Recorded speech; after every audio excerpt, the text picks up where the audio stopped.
What's up, guys? It's your Super Playaz back at it again with your host Tony G, bringing you a deck profile. Yup, it's a budget one. There might be some expensive cards in here, but it won't break the bank. This ain't no Victory Strike deck, just giving you a spoiler alert based on this deck profile. But this is what I've been playtesting, guys. It's been so much fun. It's been doing really well, and I'll show you what I have in the side deck to put it in pretty much in the best of one format, depending on what the meta is like right now. But as of now, this is what I've been playtesting. This is what the Tony G spice is. So definitely, if you're new to the channel, smash that like button, hit the comment section, and be subscribed for more awesome Dragon Ball Super card game content. And so let's get into this deck profile. So just like in the video, we had this one going at it with Vegeta, baby. And so we started off with Son Goku. What this leader does is when he swings, you ditch a Goku's lineage card from your hand and you draw 2 cards. And when you awaken, you restand 2 energies back to active. And then he becomes Legacy Bearer Son Goku. This guy is amazing, guys. When this card attacks, draw 1 card and then choose one of your Goku's lineage. And this card gain 5,000 power. So for the turn. So this guy gets a 5k boost. I said boof. And the other card gets a 5k boost as well. So it has to be a Goku's lineage card. So let's get into this deck profile. So this is an amazing deck. I love this deck a lot. I've been playtesting it. I think with the new promo deck or promo leader that's coming out, I think it'll be a lot better. But I mean, I'm gonna update it once all the other stuff comes out. So obviously, since we're playing this Goku's lineage deck, we're playing Successor of Hope. We play 4, very powerful, works really well.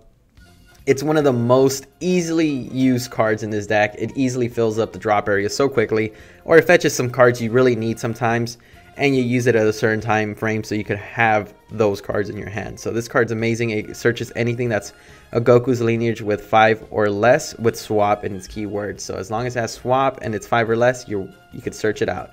So then we go into Instant Transmission. This is another card to help yourself awaken. People have told me, why not play Time Magic?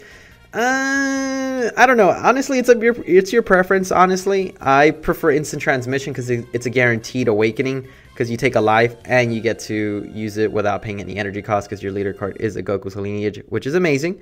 But you could use Time Magic, which I'm telling you, Sparking activates pretty quickly, so it works just as good. I don't know. I'm in between both. Honestly, I would definitely change it to Time Magic if I had to. But I mean, I like that just because it's foil.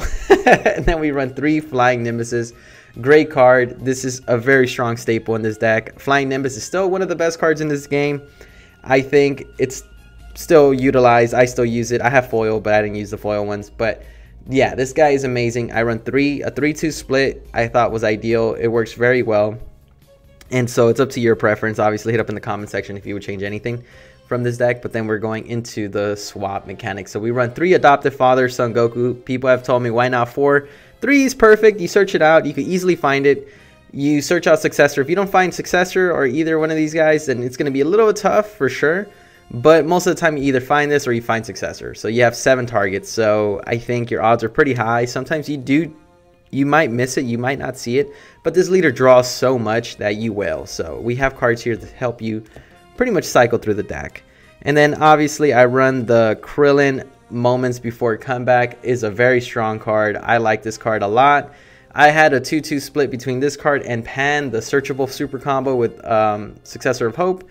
But I mean, at the end of the day, you do want to draw more with this deck because you want to see some cards right away. So I definitely run that super combo, and then I run Dependable Dynasty Son Goku. I run 3 of these guys. I'm missing one of these guys. This one looks so amazing. I'm probably gonna buy another one just to have it like this. But I run 3, very strong. Works really well against those certain matchups that you have to be aggressive, and it works very well. Sometimes you don't even want to do the swap mechanic. You just want to aggro your opponent. And then we have so many 2-drops here that make it very strong.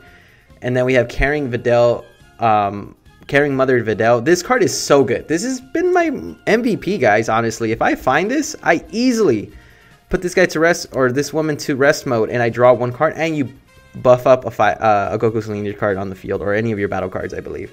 And you get a 5k boost and you draw a card. I thought that was really cool, and it's a free swap. Pretty much you bounce it back too with Goku. So it's a really good 2-drop target in my opinion. I do like it a lot. It does give you a lot of hand power early on. If you don't open up Son Goten or the Goku, you have this target at least, the Videl. So we run 3 Scrambling Assault Son Goten. This guy is so great. the way the format is, he doesn't survive, honestly. So that's why my go-to is usually either this or the other Goku, just because he's a 15k. Son Goten, there's too many responses for it now that it doesn't really survive past turn 1 if you do it. So you want to utilize it like when you're going to aggro your opponent, so you can filter your deck, look at the cards, top 3, and add any of them and put the other 2 at the bottom. But it's really good. I think it's still a really nifty target. I run 3. I don't think you need 4. And then obviously for your certain matchups, you do need to run barrier, because there's a lot of things that pretty much minus your stuff. So if you have this guy on field or any of the 2-drops, people are going to try to kill it or minus it. But you got to run the 2-drop barrier, because they can KO it with any of the extra cards, whether it's the Dormant Potential Unleashed or anything like that. You might want to play the barrier one right away, so you don't have to lose your key player. Pretty much that pretty much opens your plays. And then we have Son Goku, Path to Greatness. This guy is a great Universe 7 card you need in the deck, because we do run a card to help you EX Evolve. Yes, it's not Victory Strike. It's not. So you definitely need this searchable, because you sometimes might have to play Path to Greatness or use it for EX Evolving, because we don't have that many Universe 7 targets, and you need to find them right away sometimes to extend your plays for certain matchups. And then we run 1 Swift Retaliation Cooler. I think this guy's great at 1.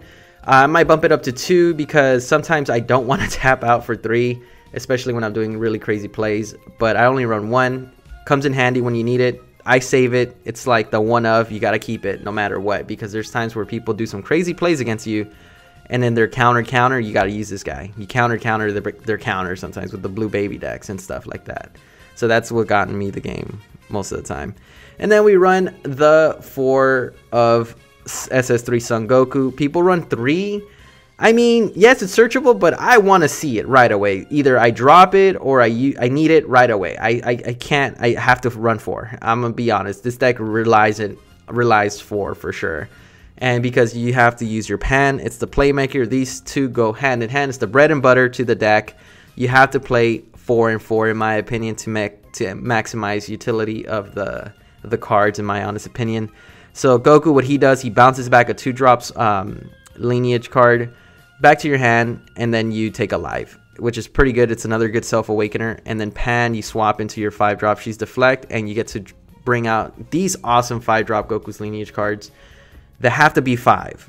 So you could either bring out this guy, Abrupt Breakthrough Son Goku, which is great. I run 2 of these guys because sometimes, like I said, the barrier matchups, you want to have the barrier out, so you could do the swap for 8, or the Kaioken. This guy is my playmaker. I love this guy with this leader, because this guy's not once per turn, so you could restand him, give him a 5k boost, get the 5k boost from him, restand him, and get another 5k boost and draw another card. Or you could do it unawakened, which is just great. This guy is amazing. I might bump him up to 3, honestly, because that is such a good play. Sometimes I do 2 pans in the following turn again, and it works so well, honestly. It's so good.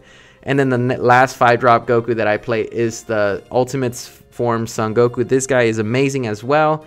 This guy helps you extend your plays as well, because you don't have that much board removal, and this guy is your board removal sometimes. KO something in rest mode, and you draw a card. So great, because your keywords are negated. Their double strikes are gone, but their autos still trigger, and your activate main is still active. And then the next card is, we do play Height of Mastery Son Goku. We play a 3 of, because you do have a lot of ways to get into your Path to Greatness. If they don't let you do your pan play, you could still do the swap 8 for the Path to Greatness, or this guy. And also I run 1 of this guy, because this is the post ban list. So you got to run 1 of these guys, just because sometimes you're going for game, you EX Evolve on top of this guy, and you attack 3 times with crit, and then you have a 15k swarm. It's so good. This deck could be very aggressive when it needs to be, and it works very well. And then we have the last few cards, which is Bardock, the Awakened Instinct, just to help you search more. Sometimes you need to find certain cards right away, and then you feel like by turn 2, 3, you already have 4 in the drop area, depending on how your matchups are going. You instantly do that, or you play SS4 Bardock fighting against Fate. This guy's also amazing, works very well in the deck. It's between these two. I don't run more than that, because I feel like you're either going to overrun for one or the other, and usually that's how it goes, like depending on the game. And then the last card, this is what makes it budget friendly, and it's actually really good in the deck, is actually Heroine's Lineage. SCR. I think you could run any SCR. You could run the Victory Strike or the Cell deck if you want to make it super aggro and very strong. I think Cell probably works really good in this deck, the SCR, or the Victory Strike, of course. But I think Cell is just the better option because you have Quad Strike, and especially with this deck, you kind of like aggro your opponent pretty quickly. But yeah, but I prefer this also because you get to steal like some of their plays when you need to, and it kind of slows them down a little bit. So that's why I like the Heroine's lineage deck. It's so the SCR because it's so good. And then this is the Sideboard. These are the cards that I've been debating on having in the deck. I mean, you could run another instant transmission, Help You Awaken. If you really want to push for the to keep it like I said, to keep it budget friendly, I would run 10 times Kamehameha or Giant Ball, like 2/2. I mean, these are options that you could swap them out for. And of course, you could run another, depending on the matchups you're going up against, you could run the 4 Unison. I think this Unison works very well in the deck. And then one more Swift Retaliation Cooler. I think these are really good cards to either put in the deck. I mean, those are my recommendations as of now. But this is the deck I've been playtesting. Keep a lookout because this is what I'll probably be playing competitively. And there you guys have it. So this is from your Supah Playaz, Tony G, bringing that spice for you guys because you guys have been asking in the comment section. This is what I've been playtesting. So definitely hit up the comment section, drop a like, and if you're new to the channel, definitely be subscribed. And from your Supah Playaz, like always, y'all stay Supah.